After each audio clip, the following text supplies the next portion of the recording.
Saludos y bienvenidos amigos a Espacio Persa junto a un servidor. Hoy vamos a tocar un tema en profundidad, bien trabajado, para que puedan disfrutarlo todos ustedes. Además de aprender más sobre grandes personajes persas, ya que estamos en Espacio Persa, vamos a tratar personajes persas que han cambiado la historia de Persia y la historia del mundo también, porque si tratáramos otra clase de gente, pues estaríamos hablando ya de espacio hispano, espacio inglés o espacio griego. Estamos en Espacio Persa y por eso hablaremos hoy en las grandes biografías que tenemos de grandes personajes. Vamos a continuar con la historia de todos estos personajes. Estamos en iVoox, estamos también en Facebook. No se olviden de suscribirse, de comentar para que siga adelante mi trabajo, y si quieren aportar otros datos al respecto, como siempre digo, serán y son bienvenidos. Saludamos desde la costa de Barcelona a nuestros amigos en España y en el mundo. Se nos oye sobre todo ya en América, desde Estados Unidos, México, Colombia, Chile, Argentina, incluso Brasil. Un abrazo fuerte para todos vosotros. Estoy muy contento por sus escuchas y aquí seguimos para aprender del pasado, porque lo más seguro que disponemos a día de hoy para mejorar el presente son los datos pretéritos, empezando por nuestros padres y así sucesivamente hasta personajes que han influenciado toda la humanidad. Como vivimos anteriormente, ya habíamos visto que habíamos tratado Ciro el Grande, un gran administrador mundial, honradez política, sencillez y modestia. Detrás de todo eso quedó su hijo, de quien hablaremos hoy aquí, en Espacio Persa. Trataremos sobre el personaje de Cambises, que es como le llaman en persa Kambujiya.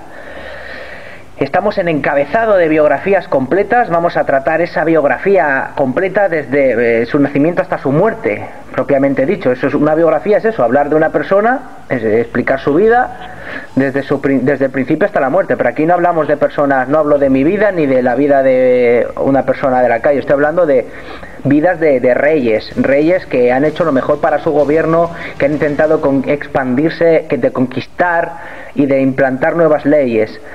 Y como ya os he dicho, nos quedamos con la muerte de Ciro y le va a suceder su hijo. También me veo obligado a señalar que este programa, el programa de hoy, no hubiera sido posible si no es por la colaboración de una amiga. Ella es iraní, vive en Barcelona y sin decir su nombre ya sabe quién es. Le mando un saludo muy afectuoso y espero que disfrute escuchando la historia de Kambujiya y de su país, en el cenit de su historia. Asimismo, debo añadir otra pequeña ayudita que me aclaró muchos acertijos, pues hablamos de momentos inciertos y confusos, a pesar de estar documentados. Cada uno lo cuenta como le parece, así es la historia. Y así he podido aprender de una enciclopedia que encontré perdida en una librería de segunda mano, de esos libros que nunca se venden ni nadie compra. Pues ya les digo, sin la enciclopedia y mi amiga no hay programa. Porque no es fácil reunir toda la información de la que se dispone, poco de por sí e incierto además. Si a todo esto le sumamos las contradicciones que hay de varias fuentes, no ha sido fácil. En definitiva, hay muchas horas detrás de todo esto, hay un montaje, una preparación, en fin. Lo más divertido de este episodio, me parece, es que disponemos de varias fuentes, no solamente las de Heródoto, el padre griego de la historia, sino que por lo general se contradicen unas y otras las fuentes que tenemos. Las leeremos todas, para que puedan sacar sus propias conclusiones, para que puedan discrepar. Nosotros vamos a repartir toda esa información para que ustedes opinen y puedan dejarnos su comentario. En Espacio Persa somos objetivos. No explicamos solamente una versión de los hechos y se acabó. Aquí vamos a explicarlas todas. Esa es la gracia. No ofrecemos únicamente una versión y ya. Construiremos una aproximación de lo que podría ser la historia del personaje a través de todas sus fuentes y datos. Hemos creado como una especie de ensayo. Tenemos las fuentes griegas, que cuentan con Heródoto y Ctesias, estos dos historiadores griegos. Tengo que decir una cosa importante sobre los griegos, sobre las fuentes griegas, que de antemano hay que saber: que los griegos no hablan bien de los persas, porque serán rivales, y Occidente está construida a imagen y semejanza de Grecia. Así que hablar de los persas en Occidente es un asunto de calma chicha, para que nos entendamos. Heródoto nos va a pintar un Cambises califal, cruel y despótico, al borde de la locura, un rey loco que maltratará mucho a sus súbditos. Es lo que van a hacer los griegos con todos los reyes persas, salvo con Ciro, que ya lo habíamos tratado. Los griegos nos pintan a un rey persa que sus tropas, al borde de la hambruna, van a practicar el canibalismo, perdidos por los desiertos. Nos describe un imperio persa tiránico y bárbaro, exactamente igual que como hacen los medios de comunicación a día de hoy sobre Irán. Aquí tenemos un anacronismo muy fuerte. Seguido de las fuentes griegas disponemos también de fuentes egipcias, a través de los vestigios que nos ha quedado en jeroglíficos, en sarcófagos de funcionarios, etc. Trataremos la invasión persa de Egipto, que será el gran protagonista de este capítulo. Entonces, dejaron muchos vestigios escritos, naturalmente. En la actualidad, ya puestos a hablar de Heródoto, los historiadores, quiero que sepáis, que desconfían de los relatos de Heródoto cuando hablan de los persas, y sobre todo de esta invasión de Egipto que vamos a tratar hoy, debido a que les fueron narrados por sacerdotes u otros funcionarios afectados en sus ingresos por la invasión persa. Es decir, las personas frustradas que habían salido mal paradas a través de esa invasión, de esa incursión, van a hablar malamente, ¿no? No todo el mundo está contento, pero Heródoto nos explica las cosas a través de lo que le han dicho también, y son ya personajes resentidos, y es a través de ese resentimiento que le habían comentado los sacerdotes y los funcionarios egipcios a Heródoto que nosotros vamos a tener una versión, si no es equivocada, al menos hoy vamos a ofrecer más versiones para que veamos qué pasa al final con todo este tema, qué pasa con Cambises.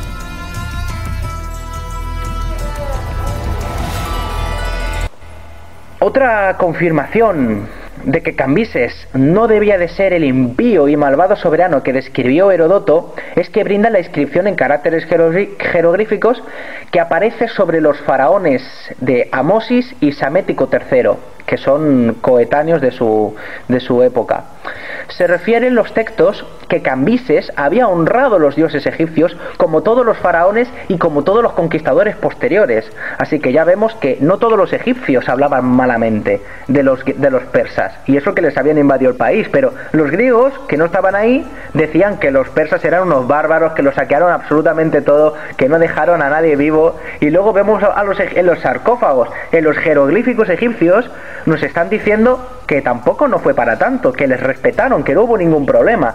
Eso es una de las razones de por qué he decidido hacer este programa. Los egipcios ya no hablan tan mal de Cambises ni de su conquista, incluso afirman que fueron bien tratados y que este rey además adoptó y respetó sus costumbres. Poca broma, aunque sea contradictorio absolutamente con todo lo que estamos ya viendo por parte de los griegos y de algunos egipcios resentidos. Bueno, nunca vas a tener a todo el mundo de tu favor, ¿no? Tenemos los pros y los contras, diversas opiniones que se van mezclando a lo largo de todo el programa.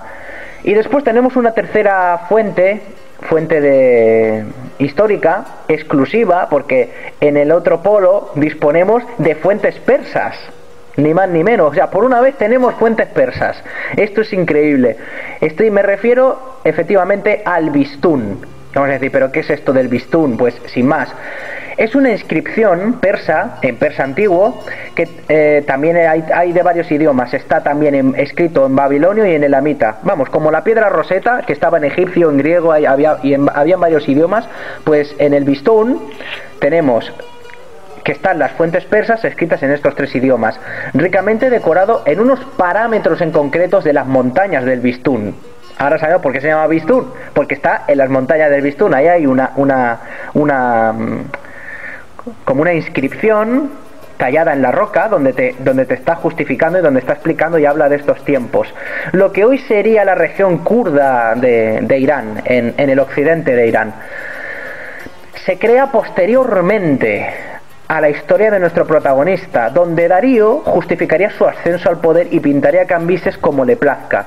Es decir, son unas fuentes persas, pero posteriores. Por lo tanto, tampoco nos podemos fiar mucho. Después de Cambises viene Darío, y es Darío el que nos explica lo que pasa con Cambises y quién había sido. Al menos lo reconoce como rey, que ya es. Pero ya vemos que fuentes persas de la época de Cambises no tenemos nada, o no me ha llegado nada, o hay que irse a la Biblioteca Nacional de Teherán y saber hablar persa y meterse ahí en profundidad. Hablamos, Darío nos está explicando en el Bistún, en esas inscripciones pétreas, que Cambises fue un rey más o menos mediocre, impotente, no tan fuerte como Darío, eso sí que es cierto, en eso sí que llevaba razón, porque Darío lleva el imperio persa a una era dorada, al límite de su poder. Con Darío el imperio persa llega a lo máximo. Sin embargo, esto no hubiera sido posible sin Kurosh-Kabir ni Kambujiya. Kurosh, recordamos que era Ciro, es como le llaman a los persas Ciro, y Kambujiya es Cambises. Lo que pasa es que fijaos que todos estos nombres nos ha quedado a la griega. Porque ahora si nosotros viajamos a la época del imperio persa y decimos, oye, ¿dónde está Cambises? Pues nos van a decir, ¿y yo qué sé, de quién me estás hablando? Cambises es de cómo lo llamaban los griegos y cómo nos ha llegado a Occidente. Pero ya vemos que a los iraníes dicen Kambujiya, y su padre, el que había creado el imperio persa, Ciro el Grande, le llaman Kurosh-Kabir. Tenemos que... Este programa también me llama mucho la atención porque lo poco que se sabe del imperio persa y de sus monarcas, siempre pasamos de Ciro a Darío. Ciro crea el imperio persa, Darío lo lleva a su máximo apogeo, luego ya viene Jerjes, Artajerjes, sí, pero tenemos ahí un personaje muy grande en la sombra. Tenemos a Cambises, que les está haciendo sombra a esos dos titanes, Ciro y Darío. Cambises está ahí en medio y va a llevar el imperio persa, lo va a mantener vivo, y esto es algo muy importante. Por eso digo, es un personaje indispensable para el imperio persa. Sin Cambises no hay Darío, y esto significa mucho para el programa de hoy y para el tema en general. En otras palabras, el Bistún, estamos hablando, es una versión persa de los hechos, pero que lo explica otro futuro rey, como ya os acabo de decir. Por tanto, ya no gozamos de exacta veracidad. Aún así, es lo más fiable que tenemos hasta ahora, y hasta mañana también, porque en 2500 años no se ha encontrado mucho todavía. Es decir, si eso es lo único que hay, alguno se tendrá que sacar la tesis explicando los datos que están oficialmente registrados.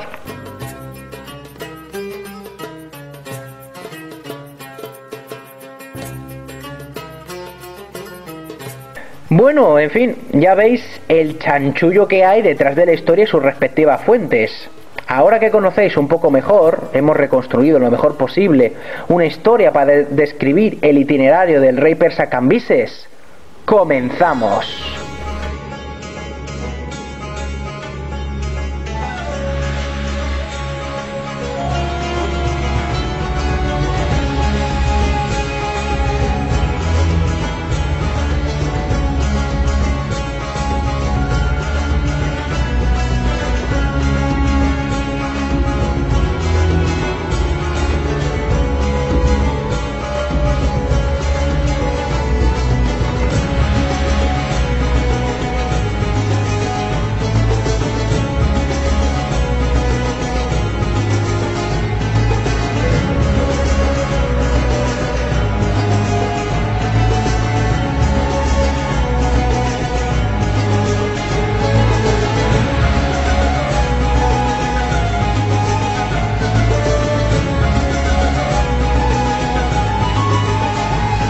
Cambises, nacido en Pasargadas, Persia, su padre es Ciro, que funda el imperio persa, y su madre es Casandra, naciendo así de sangre real, como príncipe heredero.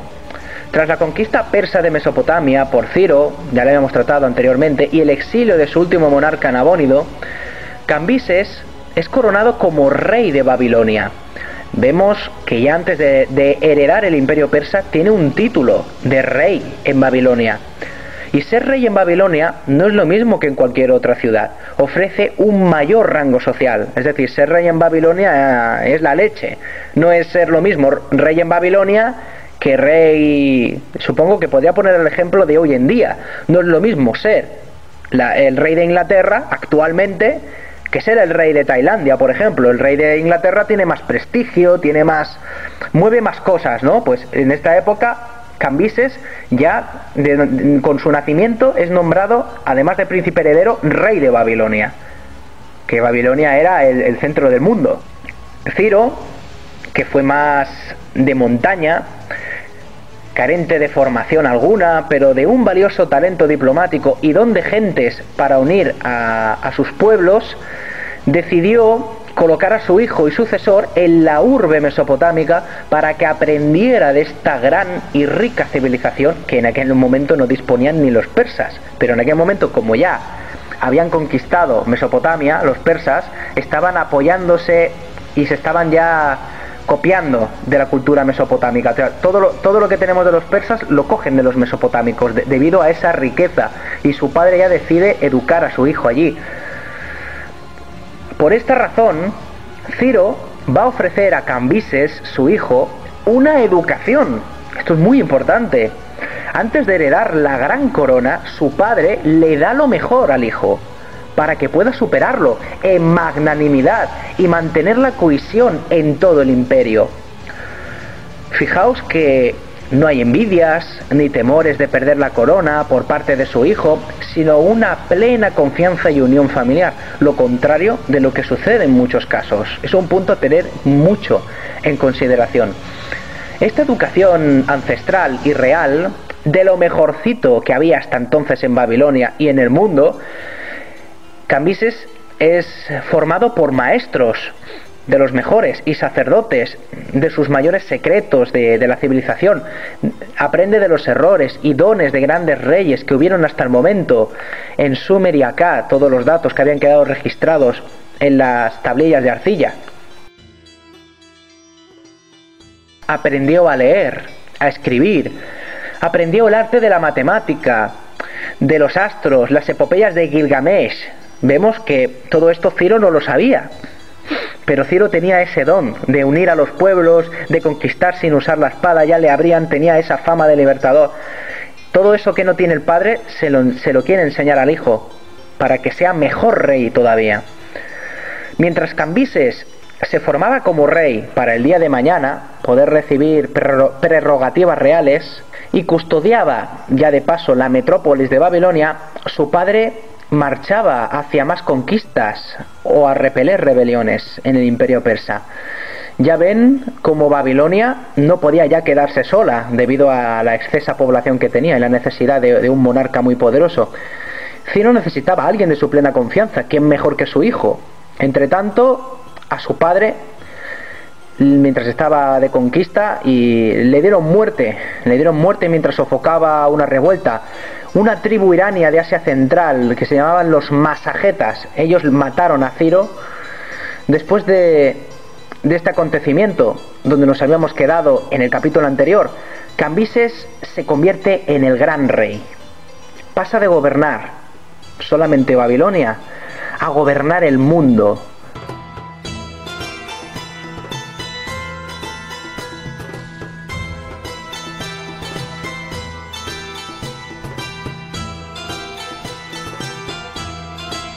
Como hijo ideal, digo esto porque a muchos reyes les hubiera gustado tener un hijo también preparado y formado para heredar un imperio recién creado, como había sido el imperio persa en ese momento. Cambises mantiene el orden en su imperio. Su pueblo lo respeta. Los sátrapas parecen tenerlo en estima por reputación de su padre. Es decir, no se pierde. El imperio persa no colapsa con la muerte de Ciro. Al contrario, como imperio joven y robusto, así como bien organizado, mantiene esa intensidad, esa cobertura intachable hacia todos y cada uno de sus súbditos.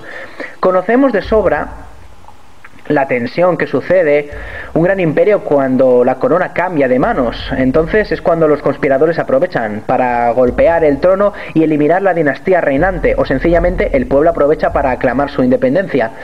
Vamos a poner unos ejemplos para que sepáis de lo que estoy hablando. Si hablamos del zar Pedro de Rusia, creador de la Rusia moderna, no pudo contar con un sucesor claro, debido a que su hijo pasaba de política y tomaba más aires de romanticismo y escapadas. Luego, por ejemplo, ponemos otro, Alejandro Magno, también había muerto sin una descendencia clara debido a la rápida expansión a sangre y fuego. No se había preocupado mucho en administrar su imperio tanto como llegar hasta los confines de la tierra. Esa era su obsesión. También la prematura elección de monarcas infantiles, asimismo, son un punto a favor de la inestabilidad.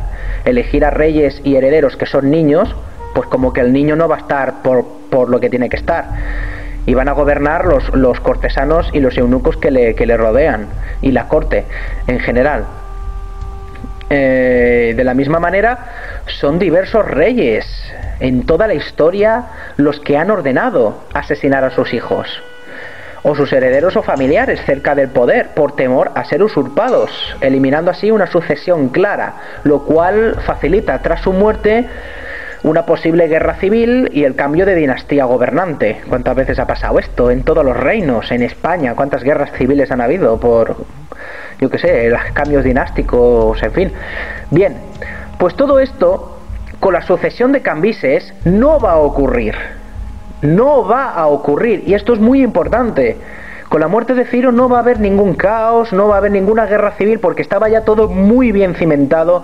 La organización sociocultural, sociopolítica que había hecho Ciro era espléndida, era brillante, y eso no se iba a caer de un día para otro, muchísimo menos con un rey ya claro, que el rey iba a ser su primogénito, educado ya, bien educado en Babilonia, como rey de Babilonia, pasó a la corona de Persia. No solamente mandaba ya en Babilonia, sino en todo el imperio persa.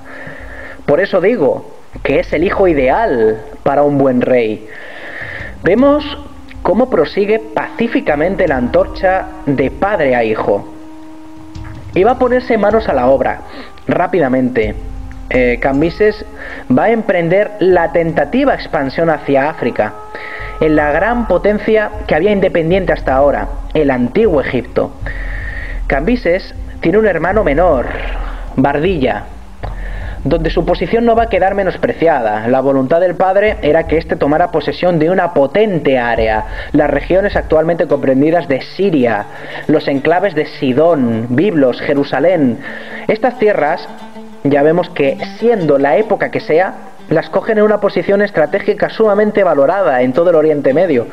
Son tierras clave para el flujo constante de comercio, movilización de ejércitos, etc., dejando así Bardilla al margen del imperio, mientras su hermano mayor se llevaba la gloria conquistando nuevas tierras, algo parecido a lo que había estado haciendo ya el padre.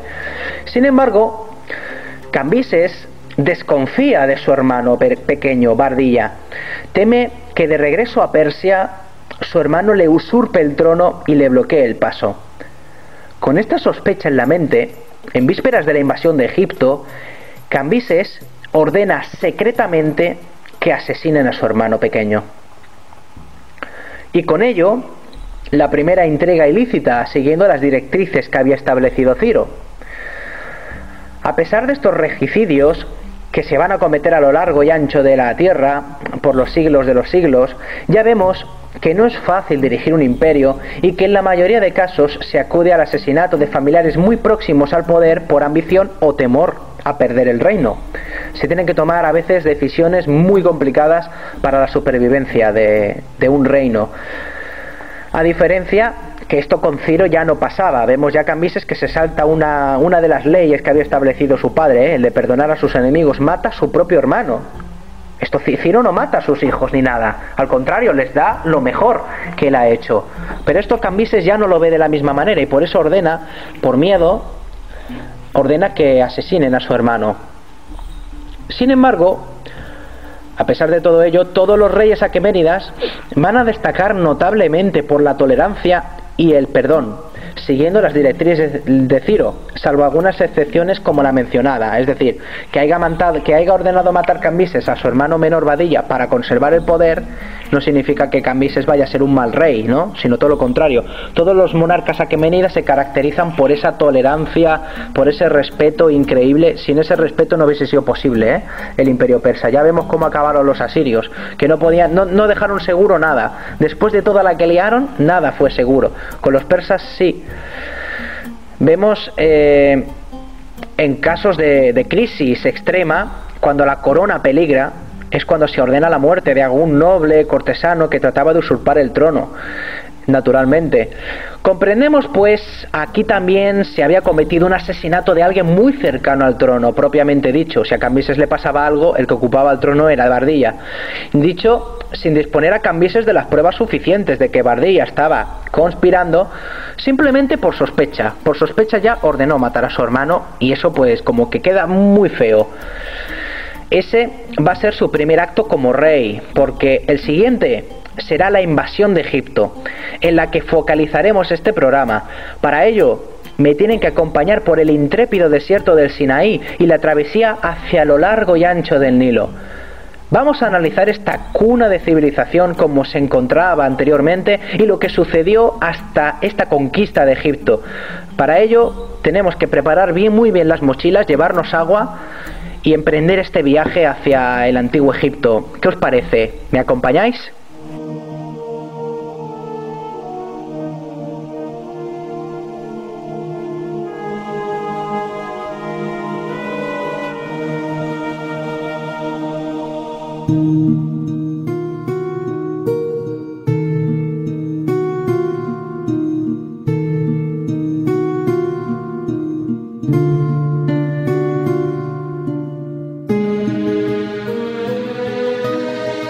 Conocemos de sobra Egipto y sus misterios. Hoy hablaremos de un Egipto antiguo que nada tiene que ver con el actual.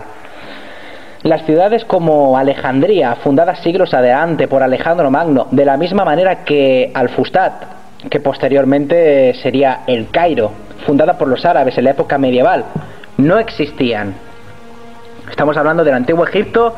Hay muchas ciudades que no existían, que ahora sí que existen, naturalmente. Hablamos ni más ni menos que del Egipto faraónico, cuando habían metrópolis como Naucratis, Memphis y Tebas. El faraón en cuestión no es más que Amosis, el último gran soberano de la 26ª dinastía. Configurado como uno de los faraones de reinado más longevo y próspero de su historia, Ciro fue de su tiempo y quizás por ello desvió la atención de conquistar Egipto. Es decir, Ciro no conquistó Egipto, quizás una de las razones es porque Egipto ya estaba muy bien gobernada por ese monarca, por Amosis. Que por cierto, Amosis no era de descendiente noble. Por ello, muchos altos funcionarios se burlaron de él. Sin embargo, tuvieron que confiar en él para liderar una revuelta contra el despótico faraón que gobernaba anteriormente, con el apoyo de mercenarios extranjeros, algo que generaba una impopularidad. Esto generaba una desunión del monarca junto a su pueblo, por lo que lo conllevó a un descontento en toda la nación. Finalmente, el tirano fue derrocado y Amosis devolvió el orgullo a su pueblo, ascendiendo al poder. Así se ganó el respeto de su pueblo. Además de ampliar la red comercial Amosis y Egipto en el Mediterráneo con los lidios, hubo cierta prosperidad y bienestar económicos. Ahora, con sus socios anexionados al imperio persa, la incertidumbre se apoderó a lo largo y ancho del Nilo. Temiendo Amosis una posible invasión persa, como sufrieron sus aliados, entabló alianzas tanto comercial como militarmente con los tiranos griegos, Polícrates de Samos, tanto Chipre como otras islas comerciales del Egeo. ¿Os acordáis que los egipcios también acudieron, entre otros, en el capítulo anterior, en el auxilio del rey Creso de Lidia? Ya lo visteis. Todo está conectado y son ciertas piezas las que vamos encajando, poco a poco, capítulo a capítulo. Cuando hablamos de invadir Egipto, hay que dejar muy claro que no nos referimos precisamente a una tierra fácil de dominar, sino muy al contrario. Los egipcios a diferencia de otras culturas primitivas, no tienen necesidad de adaptarse absolutamente a nada que les traigan los conquistados, a los conquistadores, que es lo que ocurre a menudo. Los conquistadores traen cosas de otra civilización. Esto a los egipcios no les hace falta, ellos ya van sobrados. Con su grado de civilización ejercía una influencia inversa. Es decir, los dominadores acababan adaptando su cultura, incluso terminen siendo dominados por esta. El efecto era completamente contradictorio. Son una nación, Egipto, que podían permitirse la discrepancia. Se la podían permitir. Esto no pasaba con los nómadas, con los bárbaros. Había que tener un nivel de civilización superior al del conquistador para poder permitirte esa discrepancia. Los persas, tan felices, intentaron de implantar las máximas mesopotámicas, pero vemos que no les hacía falta. Los egipcios ya iban sobradísimos. Son un pueblo que no van a renegar a sus raíces ni a cambiar las tradiciones, por más que se lo intentes por más que intentes imponérselos. Y además de esto, una de las más dificultades, las dificultades que tiene Egipto, que son como el plus, ese plus que tiene de difícil, es por la numerosa demografía a la que estaba compuesta el antiguo Egipto. Dificulta una centralización para administrar correctamente. Tampoco puedes acabar con todos. Lo mismo sucedía en Mesopotamia. Eran regiones muy difíciles de gobernar porque había mucha población, mucha densidad, unas ciudades con muchísima población. Estamos lejos de las estepas, extensas y despobladas, fáciles de dominar, con un cacique. A todo esto hay que sumarle asimismo una fuertísima impresión a la que estaban expuestas los vencedores de semejantes tesoros en Egipto, una monumentalidad, exotismo, encantos. Todo esto puede conducir a un posible cautiverio. Es decir, no regresas a casa debido a la comodidad, sentirte como un dios en Egipto, el grado de civilización, te quedas atrapado en Egipto. Pero con Cambises los tiempos ya habían cambiado en Egipto. Amosis había muerto de forma natural y heredó su hijo Psamético III. Este va a ser el faraón que se las verá con Cambises y va a ser el último faraón. Quiero decir que con esto Psamético III finaliza el periodo de las dinastías egipcias antiguas y comenzarán las nuevas.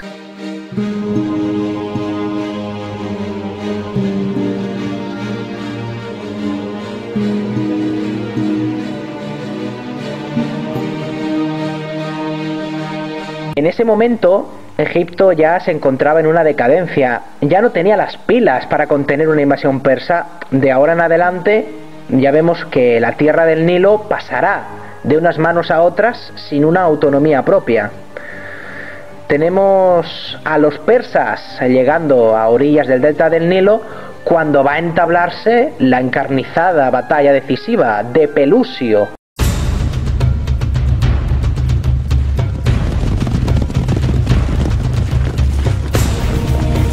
Las tropas egipcias, encabezadas por el joven faraón Psamético III y el ejército persa comandado por Cambises. Como todas las batallas de la antigüedad, el caos y la confusión sembraban el campo de batalla. Suponiendo que las armas ya eran de hierro, bien conocidas, no todos podían permitírselas y abundaban las espadas, lanzas y hachas de bronce. Por otro lado, tenemos a los saeteros, escudos de mimbre, de todos los tamaños, en ambos ejércitos. Seguro que los egipcios se presentaron con algún que otro carro de batalla, mientras que los persas, para contrarrestar, llevaban los carros de Babilonia, con la misma envergadura, sumándole a ello los cuerpos de caballería de todos los confines del imperio persa. Es decir, los egipcios se ponían cabezotas con carros de guerra, y los persas, pues ahora nosotros vamos a traer los carros de guerra de Babilonia y encima toda la caballería que tenemos, con la que habíamos ya conquistado Mesopotamia. Psamético III confiaba en su alianza griega y el apoyo de sus tropas. Sin embargo, en la batalla fue traicionado por un general mercenario griego que se llamaba Fanes de Halicarnaso, facilitando así información sobre el enemigo.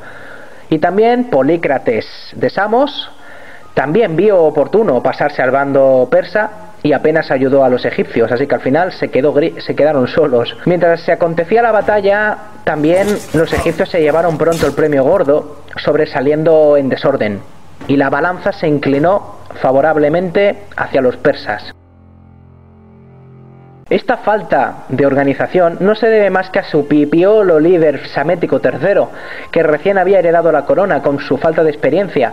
Comandó sus tropas por allá y por acá sin sentido, pereciendo sus soldados en todos los lados. Se convirtió, por eso se llama, en una carnicería para los egipcios, aunque también murieron muchos persas. No es que careciera Egipto de una disciplina militar, porque la tenían, sino su mal liderazgo, que conllevó al fracaso en aquel momento. Ya vemos que la falta de efectivos no fue por eso que perdieron, ¿no? Mientras que Cambises sabía lo que venía, bien preparado, con un ejército motivado, sin romper la formación. Los egipcios rompieron las filas y se refugiaron en la ciudad de Pelusio, después de toda la confusión que habíamos visto. Donde Cambises, en Pelusio, ingenió un astuto y brillante plan para el momento. Recordamos una de las máximas del arte de la guerra que nos había dejado Sun Tzu: conoce al enemigo, es indispensable para ganar cualquier batalla. La estrategia consistía en arrojar gatos con catapultas a la ciudadela, y por lo que es famosa ya la batalla en sí.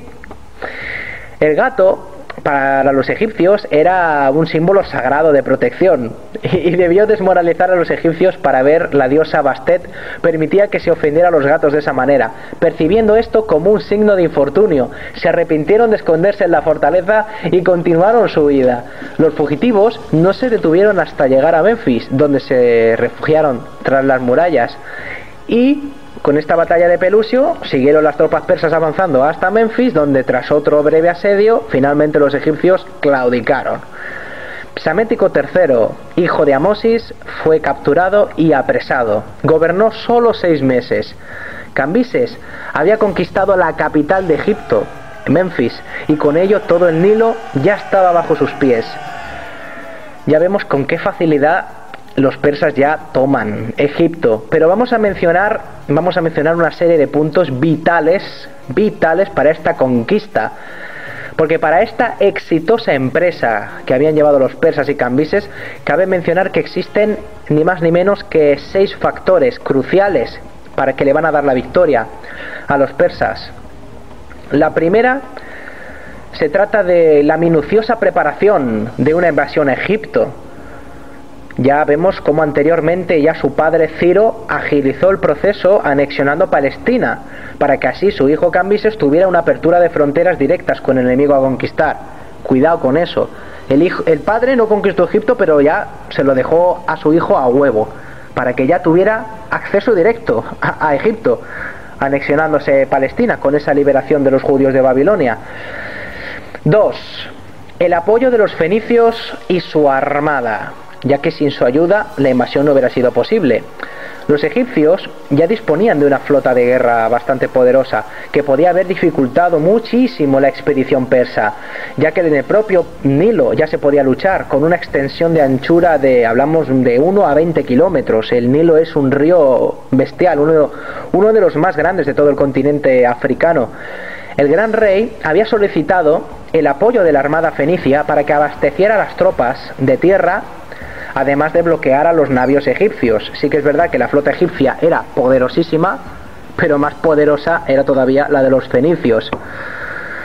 Y tenemos que tener también en cuenta que los persas por sí mismos carecían de técnicas de navegación, así que llamaron a los que las dominaban completamente, ya que estaban sometidos. Una de las ventajas que tiene dominar a muchos pueblos es que siempre dispondrás de una herramienta para cada ocasión. Nos podemos imaginar en este momento, nos imaginamos el Imperio Persa, una administración tremenda, ¿no? Imaginámonos que el Imperio Persa es una multinacional, una empresa grande, donde el ejecutor, el director ejecutivo es Cambises, el gran director. Si se funde una luz en un pasillo, no va a ir el director ejecutivo a cambiar la bombilla, va a llamar a los de mantenimiento a que cambie la bombilla. Si hay que fregar el suelo, no va a ir el director con la fregona, no, va a llamar a los que saben fregar. Me explico. Pues lo mismo pasa con el Imperio Persa, que necesitaban marinos, necesitaban navegantes, llamaban a los fenicios. Necesitaban combatir en montañas o en llanuras, en extensos territorios, llamaban a los medos.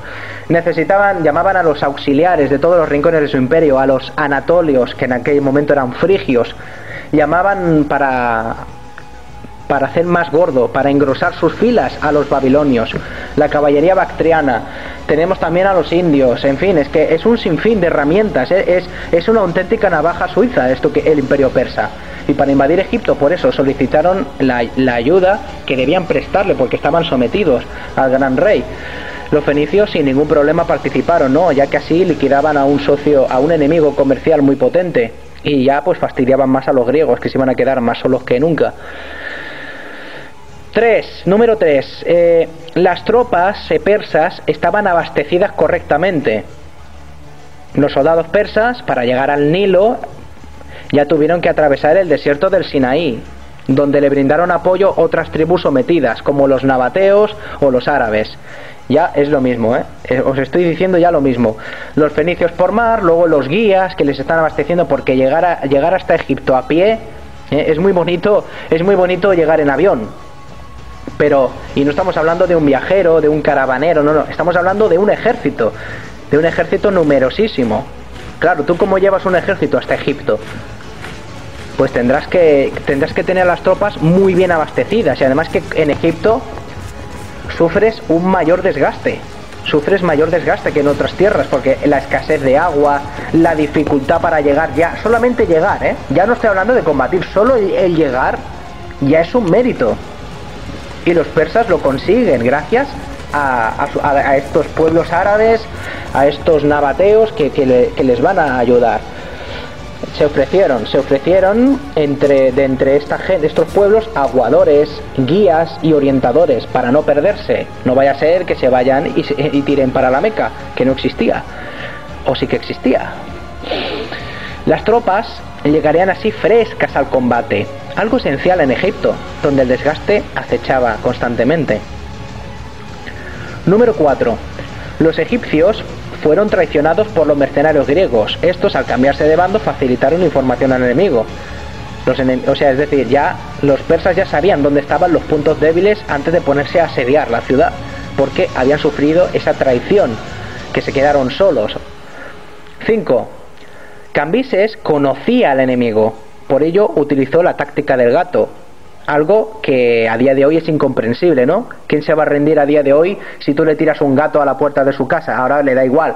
Pero tenemos que entender que dentro de la religión egipcia el gato era sagrado y simbolizaba la protección, precisamente. Y claro, las tropas, cuando abandonaron el campo de batalla y se refugiaron en Pelusio, entonces Cambises, como ya os digo, que no era tonto, era un rey muy listo y muy bien, se había leído todas las historias en Babilonia de los asirios, de asedios, de los sumerios, Lagash, Umma, conflictos, Gilgamesh, grandes gobernadores. Y claro, él ya conocía a los egipcios. Bueno, se refugian, pues ahora les vamos a tirar gatos. Y los egipcios inmediatamente se rindieron, porque eso ya, digo, era un presagio de muy mala suerte, un insulto a su dios del gato, Bastet, y con ello ya, así fue como ganaron, definitivamente. Los lanzaron tanto como con catapultas, como con la mano ya. Hay cuadros, hay dibujos en Google que lo podéis buscar, sale un jinete que está tirando un gato a las murallas. Y por último, el número 6, falta de liderazgo egipcio. Faltaba un liderazgo, claramente. Fijaos que entre estos 6 factores no he mencionado en ningún momento el número de soldados, porque realmente en la guerra eso no es lo que menos importa, el número de soldados. Si tienes una estrategia bien elaborada y conoces al enemigo, el factor sorpresa, en fin, todo lo que acabo de mencionar también lo aclara mejor Sun Tzu en el arte de la guerra. Siempre vences si conoces al enemigo, utilizas unas estrategias muy bien elaboradas. Ya vemos que a los egipcios se le echa todo encima, los persas bien preparados, abastecidos, con los fenicios que les apoyan desde el mar, la traición de los griegos. Ya vemos que son muchos factores. La estrategia de los gatos, es que vamos, como para no ganar. No fue por suerte, no fue una cosa de venga, voy a tirar el dado a ver si me toca. No, estamos hablando ya de una cosa bien preparada y ya bien asegurado para ganar, que es como se tienen que hacer las cosas siempre, se tienen que preparar muy bien, porque si no ocurren unas tragedias y unas desgracias acojonantes. Las vamos a ver más adelante con la historia de Cambises, historias que no se conocen demasiado. ¿Por qué? Lo único que conocemos de Cambises es que conquistó Egipto y ya está, y esto es lo único que aportó Cambises, ya está, conquistó Egipto y se acabó. No, Cambises intentó hacer muchísimas otras cosas más, lo que pasa es que fracasó, y vamos a explicarlas hoy aquí, porque no existe ningún documental, no existe ningún reportaje que le haga justicia a este rey, y por eso están ustedes aquí hoy escuchándome a mí, y por eso he diseñado este programa, que he aprendido muchísimo preparándomelo. Hoy vamos a conocer a fondo la vida de este personaje y todo lo que llegó a organizar. Seguimos. Psamético III, según nos explica ya Heródoto, se lo llevaron encadenado hasta Susa, donde no le trataron mal, porque los persas no trataban mal a los reyes cuando los conquistaban, sino muy al contrario, ¿no? Le debieron de dar todo tipo de lujos, pero Psamético estaba emperrado en querer recuperar su tierra, y ya en Susa planificaba una revuelta que, cuando Cambises se enteró definitivamente de que se le estaba revelando el faraón egipcio cuando le estaba tratando bien, y dije, bueno, esta ya no te la dejo pasar. Según Heródoto, le forzó a beber sangre de toro hasta morir, y con la muerte de este faraón la historia del antiguo Egipto termina. Podemos interpretar simbólicamente que le forzó a beber sangre de toro como: ¿quieres organizar una revuelta? ¿Quieres que muera gente? ¿Tienes sed de sangre? Pues yo te la voy a saciar, esa sed de sangre. Y le dio sangre de toro hasta que se muera. Por sediento se lo dio.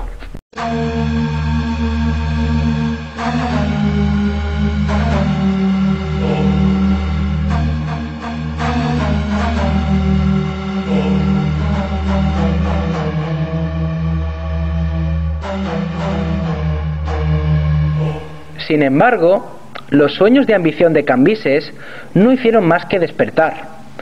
Después del éxito en Pelusio y la toma de Menfis, aún no se había fraguado la completa anexión de Egipto. Más adelante, Cambises organizó su próxima campaña a destruir el poderoso oráculo de Amón, situado en el oasis de Sigua, al oeste, más allá de la civilización, perdido entre las arenas del desierto. Se ve que los sacerdotes del oráculo de Amón desobedecieron legitimar su soberanía. Pensad que si miramos en un mapa actual de Egipto, cogemos en línea recta dónde están las pirámides de Giza y seguimos recto hasta el oasis de Sigua, al oeste, hay aproximadamente una barbaridad de kilómetros. Está en la otra punta de actualmente lo que es Egipto. Y había que atravesar un desierto peligrosísimo.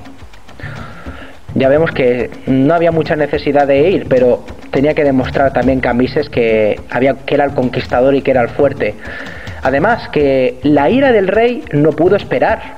Tenía que demostrar que él era el verdadero victorioso de la contienda y castigar a quienes osaban desobedecerle, al igual que el faraón rebelde. Decidió emprender la marcha con su ejército. Partiendo de Tebas, a través del desierto, y no tomaron la ruta cotidiana de las caravanas, pues el gran rey creyó oportuno que presentarse con un gran ejército por sorpresa, donde nadie se atrevía a pasar con su invencible ejército, sería una muestra de poder total, en la que los rebeldes quedarían completamente asombrados y se rendirían sin luchar. Esta ruta trazada era otra nueva estrategia que había elaborado Cambises. Tiene la ventaja de tomar al enemigo por sorpresa. Además, el ejército podía avanzar sin ser molestado. Por el contrario, la otra ruta estaba controlada por los egipcios, teniendo que luchar el ejército en cada oasis. Otra idea brillante de Cambises, que planificaba vencer utilizando el ingenio y el factor sorpresa frente al enemigo antes que la espada. Es decir, yo me voy a presentar en el oráculo y en el oráculo de Amón, Me voy a presentar con un ejército impresionante por un sitio que ni se lo esperan y esta gente ya se van a rendir solo de ver lo gran poderoso que soy. Otra idea brillante que Cambises planificaba. No obstante, las cosas esta vez no van a salir como lo previsto. Cambises, en su desafío con el desierto del Sáhara, ignorando la única ruta conocida por los beduinos, se la jugó demasiado. Y se cree que después de haber cumplido el objetivo, tomaron el regreso a casa y jamás volvieron.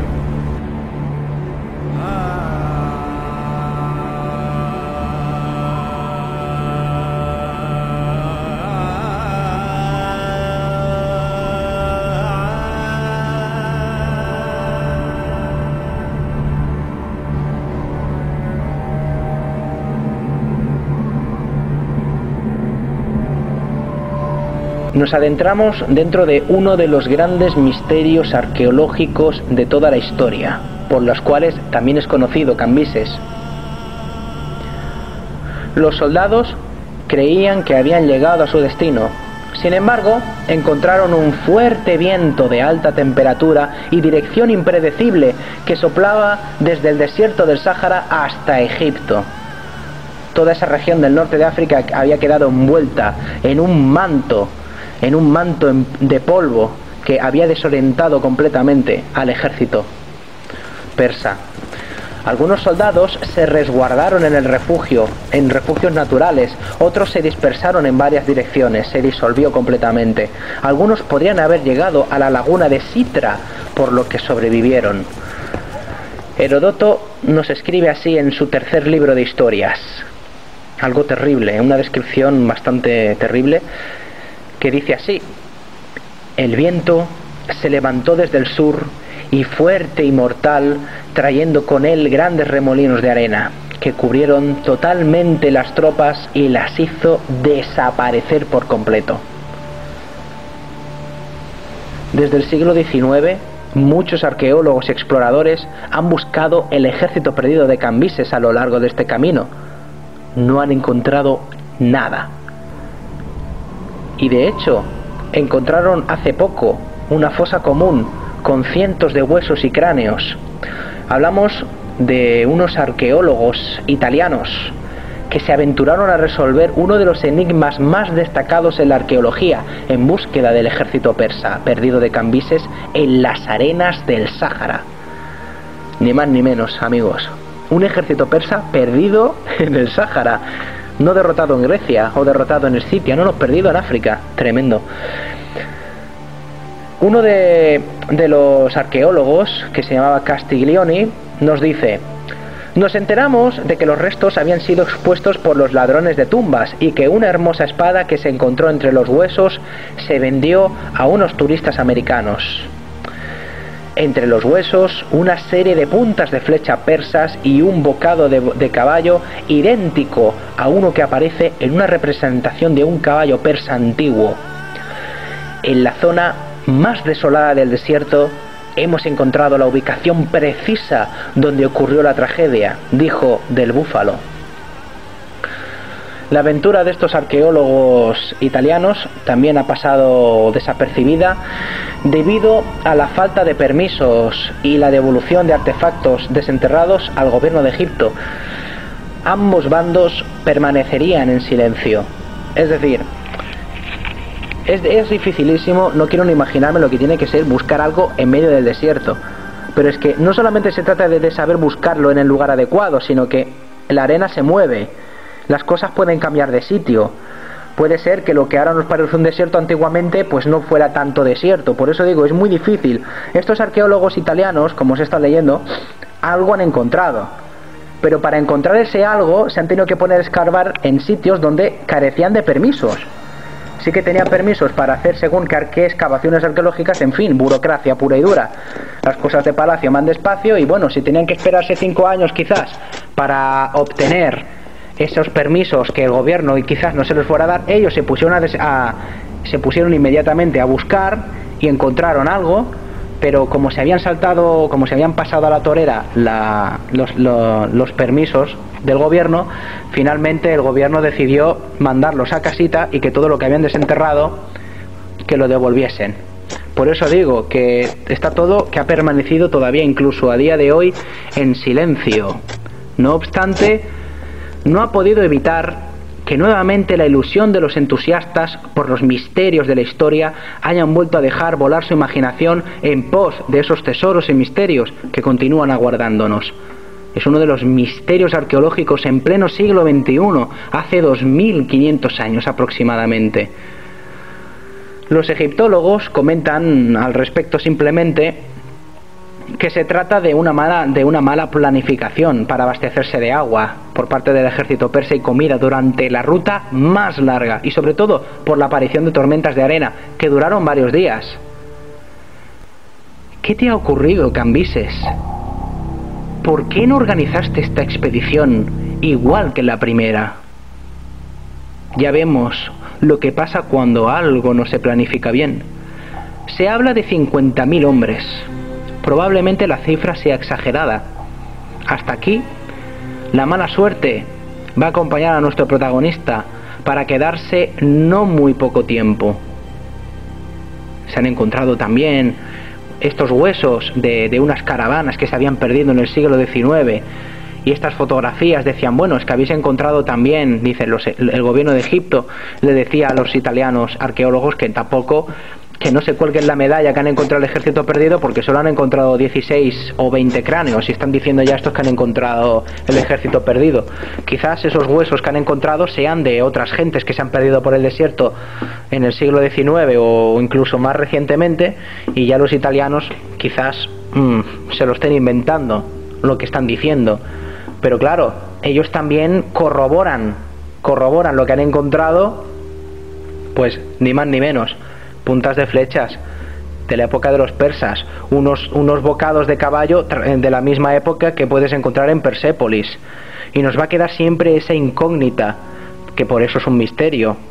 ¿Qué encontraron realmente los italianos? ¿Fue verdad, mentira, un montaje, una falsificación? El gobierno de Egipto no está interesado en esta clase de hallazgos. ¿Qué demonios está ocurriendo exactamente? Y esa espada que han encontrado, esa espada persa o de algún ejército perdido que se la han vendido sin escrúpulos a unos turistas, no a un coleccionista, no, a unos turistas americanos que estaban por ahí. Todavía se siguen vendiendo estas cosas porque es el negocio de unos cuantos. Todo eso va a quedar, amigos, va a quedar ahí, en las arenas del tiempo y del desierto del Sáhara.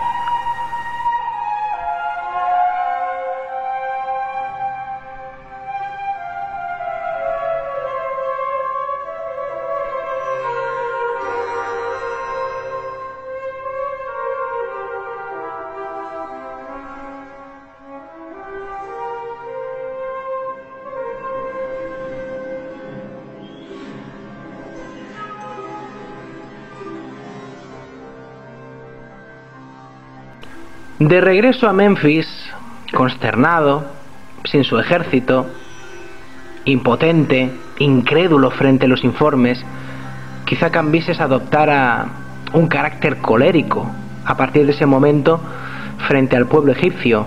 El oráculo de Amón estaba ya prediciendo que la conquista iba a ser infructuosa. Cambises había tratado de que eso no fuera así y perdió un ejército enorme, porque los persas son precisamente de enviar ejércitos enormes, no son de enviar una escuadra y ya está, no, querían enviar, como ya os digo, un ejército gigante, atravesarlo por el desierto para que el otro ya se sorprendiera y claudicara, pero fracasó en su intento.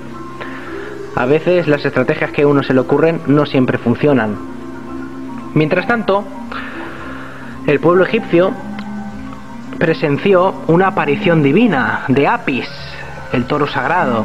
Fue un dios solar de la fertilidad y posteriormente fue un dios funerario. Además, era miembro de la corte de los dioses de Egipto. En ese justo momento, todo el Nilo estaba de júbilo. Pronto comenzaron las celebraciones. El rey persa, no muy acostumbrado a esas extrañas fiestas, permaneció expectante. Frente a lo ocurrido con su ejército, en ese preciso momento, no podía tolerar ninguna ceremonia, mucho menos jovial. El soberano, incapaz de comprender lo que sucedía y resentido, decidió interpretar esa romería como una burla hacia él y su ejército perdido. Creía que se trataba de una celebración por el fracaso del invasor. Cambises ordenó inmediatamente que le rindieran cuenta a los sacerdotes egipcios de lo que estaba ocurriendo. Incluso les obligó a que les mostrara dónde se encontraba aquel toro sagrado Apis, que tanto estaba celebrando el pueblo egipcio. Los sacerdotes egipcios, que eran los listos, la gente culta, eran los que sabían de qué iba el tema, sabiendo que se trataba más de una cuestión de fe que de mostrar evidencias, tuvieron que ingeniárselas para mostrarles al rey persa un toro normal, pintado, con algunos caracteres sagrados, y decirle simple y llanamente que aquello era su buen dios Apis. Pero Cambises no picó el anzuelo. El rey, ya os he dicho que no era tonto, y descubrió rápidamente que se trataba de un camuflaje improvisado hacia un bovino corriente y moliente, así que decidió darle una lección al clero egipcio y al pueblo, mostrándoles cuán falaz era su fe y sus celebraciones religiosas. Sacó su daga y, queriendo dar a Apis en medio del vientre, lo hiere en uno de los muslos, soltando una carcajada vuelto a los sacerdotes. «Mentirosos y embusteros son todos», les dice, «reniego de ustedes y sus dioses. ¿Son por casualidad de carne y hueso los dioses y expuestos a los filos de acero? Este dios es digno de los egipcios y de nadie más. Les juro que no se alegrarán de esta burla que hacen a su soberano». Dicho esto, mandó inmediatamente que dieran a los sacerdotes 200 azotes sin piedad y ordenó que al egipcio, fuera quien fuera, que se le sorprendiera festejando al dios Apis, se le diera muerte sin demora. Así se le turbó la fiesta a los egipcios, quedando los sacerdotes bien azotados y al dios Apis mal herido en un muslo, tendiendo en su mismo templo. No tardó en expirar, si bien no le faltó el último honor de lograr, a escondidas de Cambises, sepultura sagrada. Como consecuencia de este impío atentado, según nos cuentan los egipcios y Heródoto, Cambises, antes ya algo demente, se volvió al punto loco furioso. Es una de esas historias que nos han dejado las fuentes griegas y los egipcios resentidos, porque por otro lado también nos dice que en sarcófagos egipcios nos indican que Cambises había honrado a Apis, le había honrado y lo había respetado y lo habría adaptado a su cultura. Es decir, al final murió en el muslo a Apis y estaba enojado con todos los egipcios, o lo había honrado. ¿En qué nos quedamos al final? Pues están las dos versiones. Elegid, que cada uno elija la que quiera. Y vamos a seguir con nuevos proyectos, porque Cambises tiene nuevos proyectos. No se va a quedar con Egipto solamente, y aunque haya fracasado con el oasis de Siwa y con el templo de Amón, ahí no se le va a acabar la energía. Nuevos proyectos. Vemos las historias que rodean a Cambises en Egipto, de una fácil conquista, pero de una difícil integración. Las conspiraciones que le envuelven, un pueblo caprichoso y nacionalista. Recordamos que Cambises se había criado en Mesopotamia, donde creía que no había un lugar mejor en la tierra como Babilonia.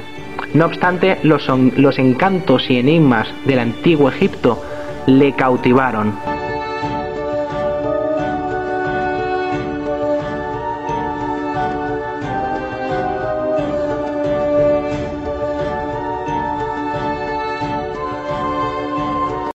Él es uno de los primeros conquistadores extranjeros que va a gozar de los lujos de Egipto, mucho antes que César o Marco Antonio.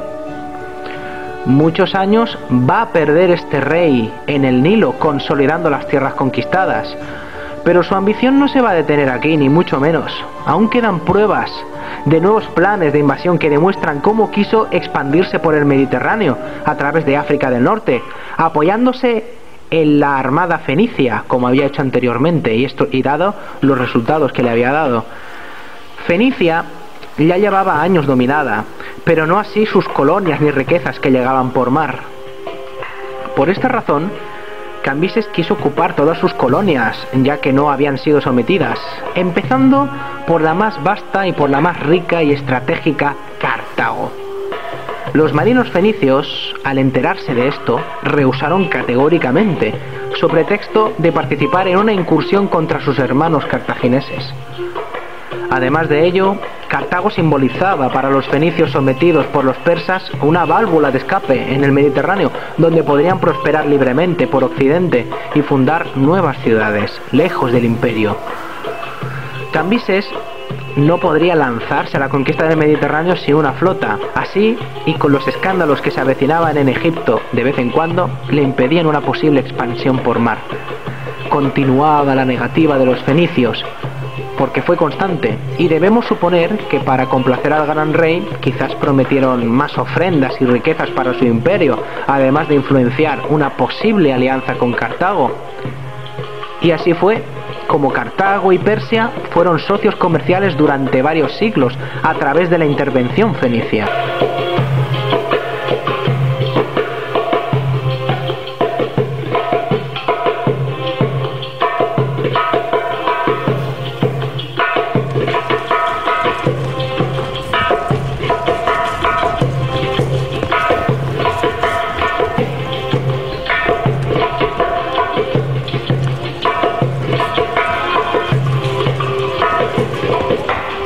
Tratándose de buena o mala suerte independientemente, a Cambises no le quedó más remedio que seguir su expansión por tierra firme, y así fue como diseñó un proyecto para incurrir y someter la lejana Nubia, más al sur de Egipto, y tierras tan lejanas y dispares como Napata y Meroe, en lo que actualmente es Sudán. Incluso Etiopía, nada cerca, ya vemos. Hablamos de una lejanía considerable, de kilómetros de travesía.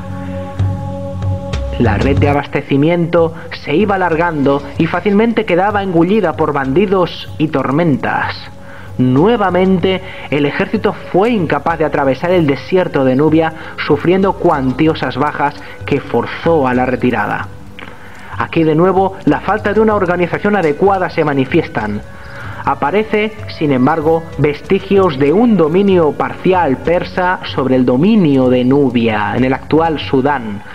En la primera catarata del Nilo, Heródoto 397, en el museo de Berlín, se puede identificar una tablilla hallada en Napata, donde nos indican que un rey nubio llamado Nastesen, coincide con la época de Cambises, declaró suya la victoria en el conflicto. Contamos con fuentes persas también al respecto, donde podemos ver en los bajorrelieves de Persépolis cómo los nubios son un pueblo más, que van a rendirle tributo y homenaje al gran rey, y no se van a perder esa ceremonia anual. Mientras Cambises estaba de campaña en las alejanas tierras de Nubia, asimismo de la dificultad de avanzar por lugares inhóspitos y semidesérticos, escasez de víveres y bajas constantes de soldados. Los egipcios, aprovechando este momento de ausencia del rey y aparente debilidad por las noticias que llegaban, es decir, los persas no van a invadir en Nubia, el ejército está desmoralizado, se están muriendo de hambre. Aquí los griegos incluso dicen que recurrieron al canibalismo los soldados persas. Todas estas noticias llegaban a Memphis, llegaban a Naucratis, llegaban a Egipto. Entonces los egipcios ya inmediatamente empezaron a conspirar a sus espaldas. Tuvo que regresar, Cambises y el ejército tuvieron que regresar inmediatamente para justiciar con severidad a los rebeldes.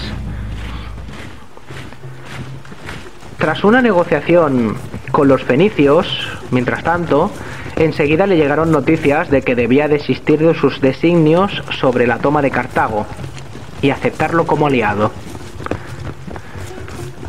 La mala suerte seguía del bando de Cambises para no marcharse. Parece que no se quiere ir. La mala suerte de Cambises. Vemos que no se puede ir de Egipto. Está perdiendo mucho tiempo, mucho dinero, muchas fuerzas, muchas energías. No se puede marchar de Egipto. Si se marcha, fracasa.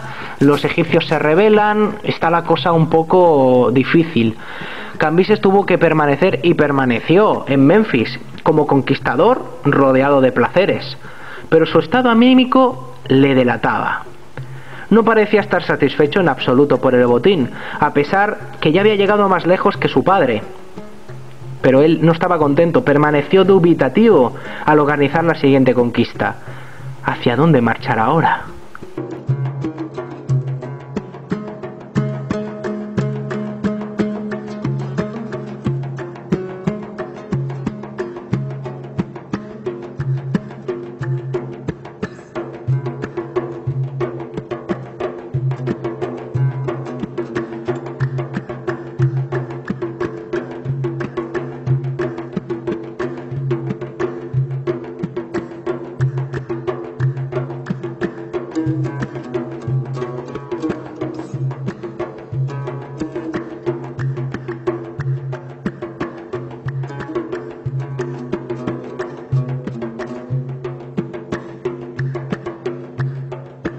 Un día apareció un emisario a los pies del gran rey.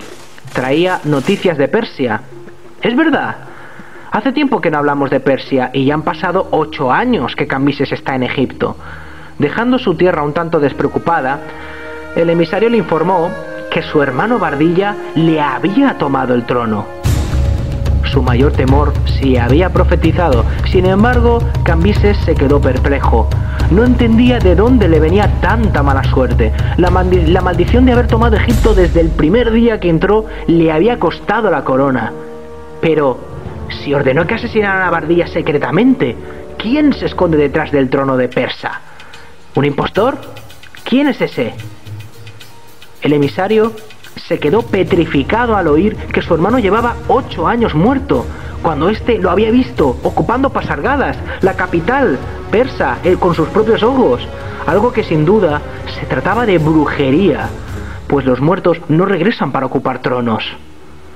Son momentos inciertos y de muchísima intriga para el rey de reyes, Cambises, que no perdió ni un segundo y marchó hacia Persia apresuradamente, con un mal presentimiento oscureciéndole el corazón.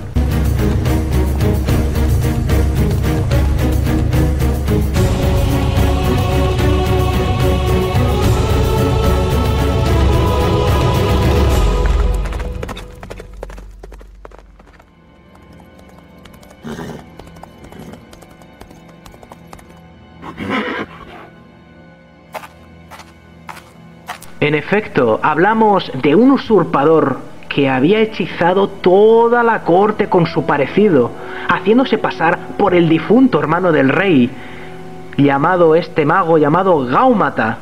Gaumata fue un mago zoroástrico medo, que aprovechando la muerte secreta que se le había dado al hermano del rey Bardilla, y debido a su parecido, tomó el control del imperio persa en Asia. Tenemos a un mago que le quita el reino al rey. Esto parece una novela, pero no lo es real, es real. Cuando hablamos en la antigua Persia de magos, no nos referimos precisamente a la magia que conocemos hoy, la magia que ejercen los magos.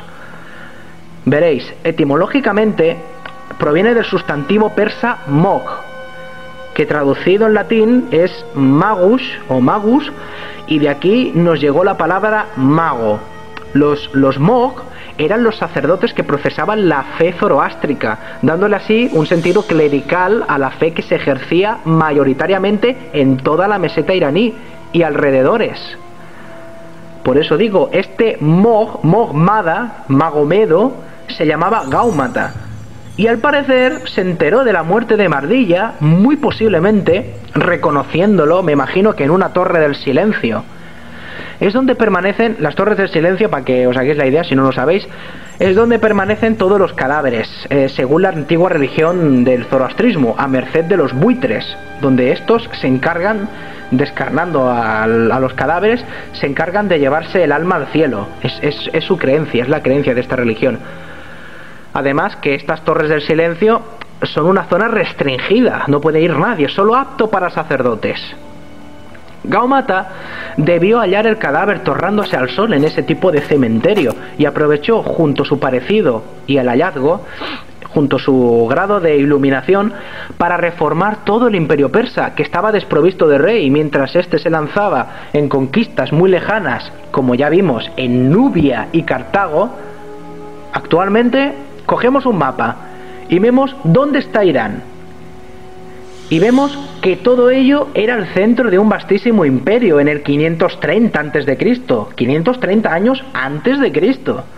Hace más de 2000 años, que para aquel entonces, en tiempos de Cambises, ya se planificaban expediciones desde Irán, insisto, desde Irán hasta Túnez o Sudán. Tan lejos que estaba el rey, lógicamente, por su descuido, alguien cercano aprovechó para ocupar el trono y para ocupar su rango.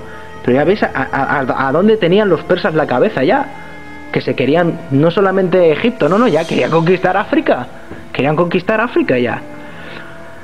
Varias menciones corroboran la existencia, es decir, es real, esto es real, corroboran la existencia de este personaje de Gaumata en el Bistún, que se le menciona como falso Bardilla. También los griegos lo conocerán como falso Esmerdis, porque los griegos no dicen Bardilla, los griegos dicen Esmerdis, pero es la misma persona, para que no os hagáis un lío. En algunos textos nos indican que Gaumata quiso hacer grandes reformas en el imperio persa.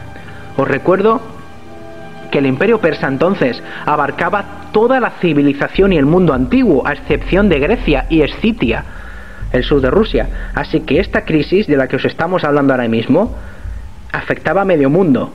No os estoy hablando de una intriga palaciega normal y cualquiera. Si se cambia el rey de Persia y quiere cambiar su imperio, pues quiere cambiar el mundo. Es una crisis que afecta muchísimo a su población. Que aparezca un mago que quiera hacer grandes cambios en el sistema era sencillamente bestial y grotesco. Promovía la máxima de cosas como quitarle a los ricos para darle a los pobres. Quería limpiar y ordenar el poder de los ricos cercanos al rey. Es decir, eliminar la nobleza por completo. Quería eliminar las satrapías, el sistema de administración y la cohesión que había establecido Ciro, que hasta ahora había dado buenos resultados, unos resultados excelentes. Todo esto quería borrarlo ya Gaumata. Quería reformar toda la estructura socioeconómica. En definitiva, el mundo no volvería a ser como lo conocemos a día de hoy, bajo la utopía de Gaumata.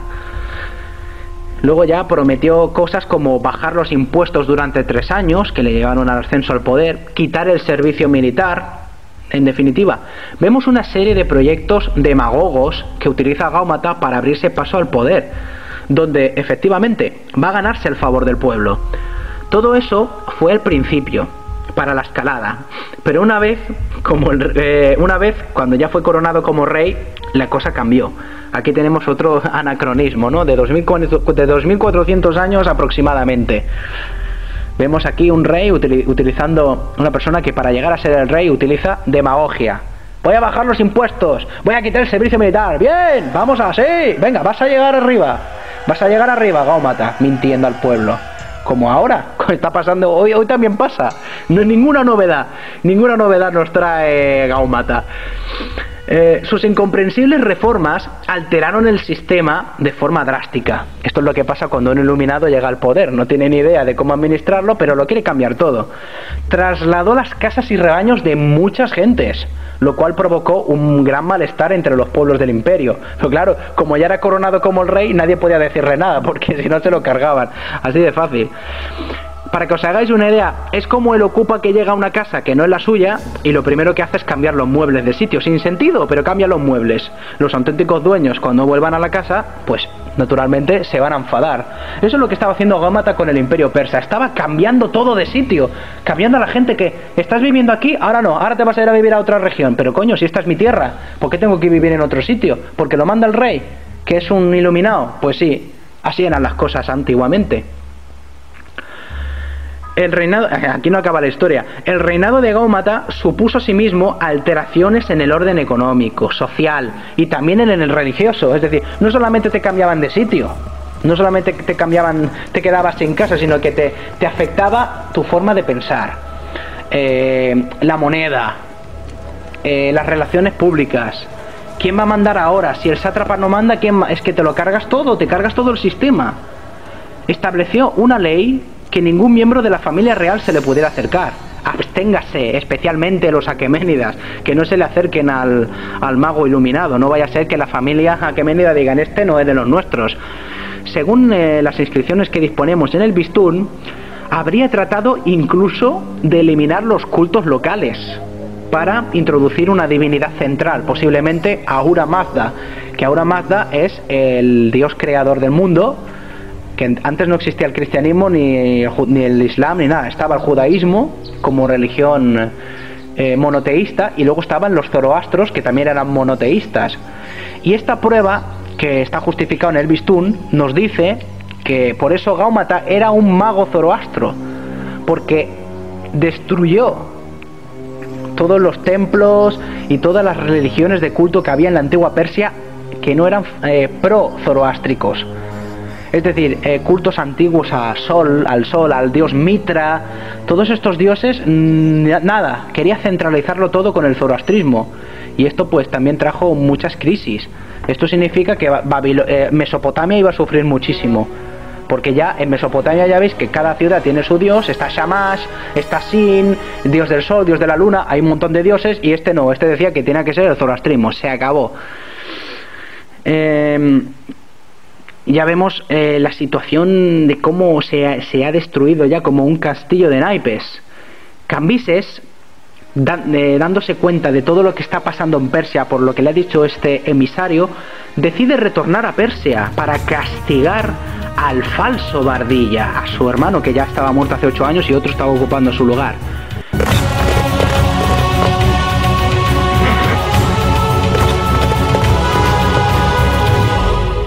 Pero regresando a su tierra, murió por el camino de un accidente. Cambises muere de camino a Persia. No podía haberse muerto en mejor momento, macho.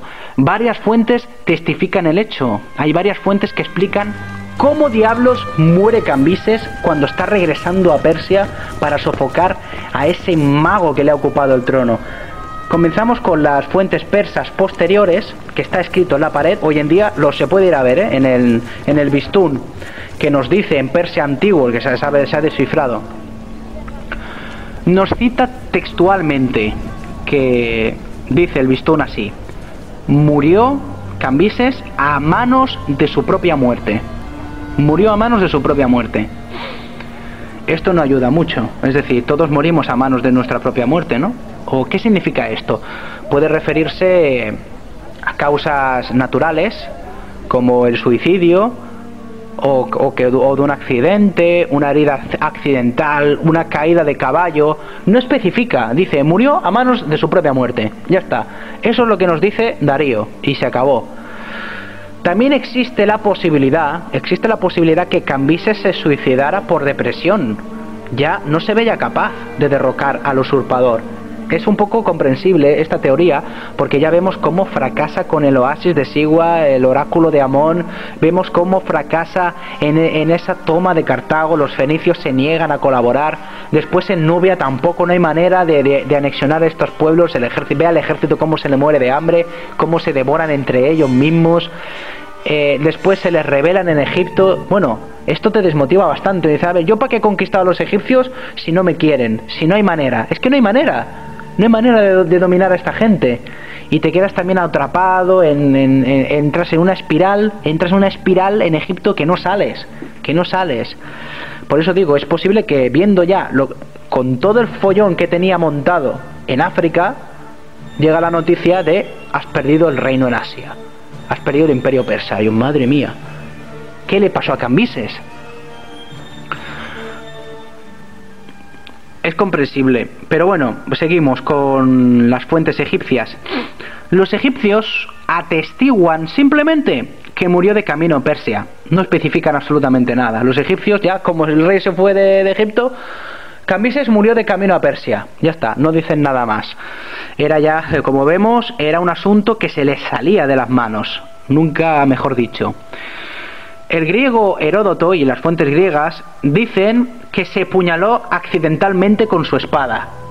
Es mejor decir que se suicidó y ya está. Vamos a ver, Heródoto, por lo que me estás diciendo, se apuñaló accidentalmente con su espada. Yo no sé si tú has visto Star Wars, eres un fan de Star Wars, de los sables de luz, pero ¿de qué estamos hablando? ¿Qué pasa? ¿Que Cambises llevaba una espada de Star Wars y al momento de girar la pierna para subir por los estribos del caballo se le activó el sable de luz, se le activó por debajo, penetrándole por la rodilla, y así fue como Cambises murió, según lo que nos intenta explicar Heródoto, porque dice que murió accidentalmente con su propia espada. Por otra parte, tenemos a la versión de Gáumata. Gáumata se colgó la medalla ya de que aquella herida que nos explica Heródoto se le atribuyó a un castigo divino. Claro, ¿qué más? ¿Qué nos va a decir Gáumata? Ctesias, por otra parte, informa que Cambises murió en un accidente en su casa en Babilonia. Algo casi imposible, otra evidencia dada. Efectivamente, Ctesias, puesto como comprenderás, Cambises venía de Egipto y en ningún momento pisaría Babilonia, a excepción de su infancia, donde allí se crió, pero no murió en Babilonia, porque estaba viniendo de Egipto. Ya vemos cómo se equivocan. Es normal que los historiadores griegos discrepen de lo que dice Heródoto. Heródoto, que se mató con su propia espada. El Ctesias, que murió de accidente en un accidente doméstico en Babilonia, en su casa. A ver, el gran rey tenía cosas que hacer, no estaba para ponerse a cocinar en la casa. En fin, existió también otra versión más plausible, es que existió la posibilidad de morir asesinado. Nunca lo sabremos. ¿Ustedes qué opinan? ¿Cómo creen que murió Cambises? ¿Cómo murió? Es otro misterio que tenemos ahí y no lo sabemos exactamente. Pero lo que sí está muy claro es que con su muerte y sin herederos directos, el mago Gáumata asumió de forma espontánea el trono de Persia, espontánea y oficialmente. Y entonces cuando se muere Cambises y Gáumata toma el poder, nadie osaba entonces enfrentarse a él. Es decir, ¿cómo te vas a enfrentar a uno que se está haciendo pasar por el hermano difunto del rey, que es un mago, que tiene poderes, y que se acaba de morir encima el rey iba a castigarlo, pero se ha muerto de un accidente, y el mago dice, he sido yo que le he castigado con mi magia? Claro, esto impresiona bastante. Impresiona y acojona, vamos a dejarlo claro. Entonces nadie se atrevía a decirle al Gáumata que tú no eres ninguna quemérida, sino que al contrario. Todos, como le votaron al principio, pues tuvieron que aguantarse con este Gáumata. Y con esto, en el 521 a.C., muere Cambises, rey de reyes persa y faraón de la 27ª dinastía de Egipto, dejando detrás de sí el imperio más grande y poderoso de la historia conocido hasta entonces. Y con el fin de nuestro querido Cambises, lamentablemente debemos poner punto y final al episodio. Tenemos que poner punto y final porque Cambises ya se ha muerto y la continuación es con Gáumata, y Gáumata ya se nos va de las manos. En el próximo episodio, si queréis saber cómo continúa la historia del imperio persa, de los aqueménidas, en estos momentos inciertos, con Gáumata, en la sucesión de Darío, y etcétera, etcétera, les voy a proponer un trato. Coméntenme lo que les pareció el podcast. Cuesta menos de 1 minuto. Les pido una gota de agua de todo el cubo lleno que he reunido aquí para vosotros. Vamos a hacer este trato. Me lo tendrán que decir en sus comentarios. Si quieren que haga otro programa continuando, o lo dejamos aquí, lo dejamos con el final de Cambises. Ustedes son también los que tienen que decidir y los que tienen que aportar. Aquí estamos para aprender todos y para ofrecer todas las versiones posibles. Si hay algo que se me haya olvidado decir de Cambises, en fin, no soy perfecto, no está todo aquí. He reunido todo el conocimiento que tengo disponible para exponerlo. Y con esto, en fin, en otro orden de cosas, como conclusión personal sobre Cambises, en mi opinión, fue un buen rey, fue un buen rey Cambises, no cabe ninguna duda, por esa astucia de cómo dominó Egipto. Esto no se le debe a cualquiera. No obstante, detecto cierta impotencia, temor, paranoia, ese miedo que terminaría por imponérsele, de no querer perder la corona por parte de su hermano, que terminaría por destruirle, aunque no fuese su hermano propiamente dicho. Es curioso, a veces ni la muerte de tu enemigo te salva de tus peores pesadillas, ni de tus peores temores, porque todos ellos están en nuestra cabeza. Cambises tenía ese miedo de que le quitaran el trono, esa obsesión.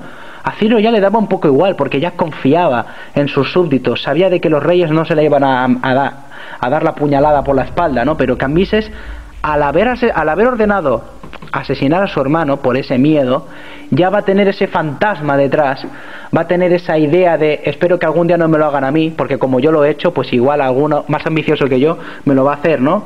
Y con toda la razón del mundo, pues sus manos limpias desde luego no estaban. Tal vez si le hubiera perdonado Cambises a su hermano menor Bardilla, podrían haber administrado juntos mejor el imperio, tal vez, pero todo eso ya son suposiciones mías.